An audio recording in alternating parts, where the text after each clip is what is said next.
জলবায়ু পরিবর্তনে তরুণ নারীরা কিভাবে দায়ী, এই রকম টাইটেল দেখে অনেকের কাছে হয়তো বা অবাক লাগতে পারে। তবে এটি একটি সচেতনমূলক ভিডিও। আশা করি সকলে দেখবেন, বিশেষ করে তরুণ নারীরা।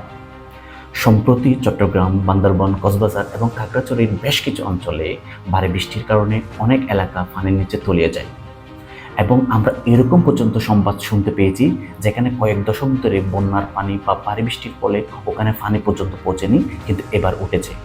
এবং আমরা আগে শুনতে পেতাম উত্তরবঙ্গ অঞ্চলে নিয়মিত বন্যা হতো, কিন্তু চট্টগ্রাম এবং সিলেট অঞ্চল তুলনামূলক উঁচু জায়গা হওয়ায় এখানে বন্যার মতো পরিস্থিতি খুব একটা কম শুনতে পেতাম।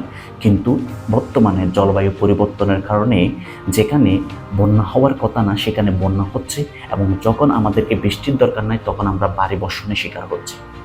আজকের এই ভিডিওতে আলোচনা করব জলবায়ু পরিবর্তনে তরুণ নারীরা কিভাবে দায়ী।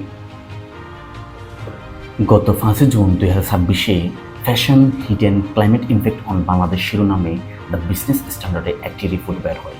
সেই রিপোর্ট অনুসারে 22 বছর বয়সী শিক্ষার্থী তিশা এবং 19 বছর বয়সী বিশ্ববিদ্যালয় শিক্ষার্থী শাহনাজ শ্রাবণের কথা উল্লেখ করা হয়েছে।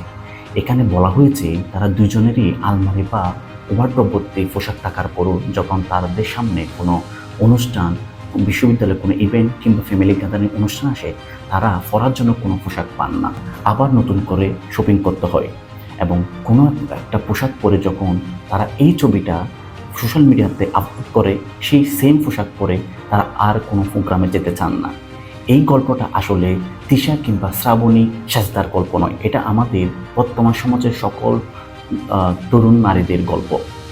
তারা আসলে একটা ড্রেস পরার পর ওই ড্রেসটা আর পরতে চান না। তবে এক গবেষণায় বলা হয়েছে নারীরা অন্তলৈঙ্গিক প্রতিযোগিতার কারণে এ ধরনের ফাস্ট ফ্যাশন ক্রয় করতে থাকেন, এবং বলা হয়ে থাকে তারা অন্য নারীদেরকে নিজেদের প্রদর্শন করার জন্য এই ফাস্ট ফ্যাশন ক্রয় করতে থাকেন। আবার বলা হয়েছে নারীদের মেজাজ শান্ত রাখার জন্য তারা ঘন ঘন পোশাক ক্রয় করতে থাকেন। এবার আসল কথায় আসি। ওই রিপোর্ট অনুসারে একটি সুতির কাপড় তৈরি করতে প্রায় 2700 লিটারের মতো পানির প্রয়োজন হয়, যা একজন সুস্থ মানুষের 3 বছর খাওয়ার পানি খাওয়ার সমান। এবং ওয়ার্ল্ড ওয়াইল্ড লাইফ ফান্ড অনুসারে একটি জিন্সের কাপড় তৈরি করতে প্রায় 9000 থেকে 10,000 লিটার পর্যন্ত পানি প্রয়োজন হয়, যা দিয়ে প্রায় 4 থেকে 5,000 মানুষের দৈনিক খাওয়ার পানির অভাব পূরণ করতে পারবে। অন্যদিকে আমরা সকলে জানি বাংলাদেশের সবচেয়ে বেশি রপ্তানি আয় আসে বাংলাদেশের পোশাক শিল্প থেকে। এই বিশাল পরিমাণ পোশাক শিল্পের জন্য প্রয়োজন বিশাল পরিমাণ পানি, কাঁচামাল এবং রাসায়নিক পদার্থ। এই বিশাল পরিমাণ পানি এবং কাঁচামাল এবং রাসায়নিক পদার্থ যোগান দিতে গিয়ে পরিবেশের উপর অনেক চাপ পড়ে, এবং সাথে এই পোশাক শিল্প হতে অনেক পরিমাণ কার্বন এবং গ্রিনহাউস গ্যাস এবং বজ্র নির্গত হয়।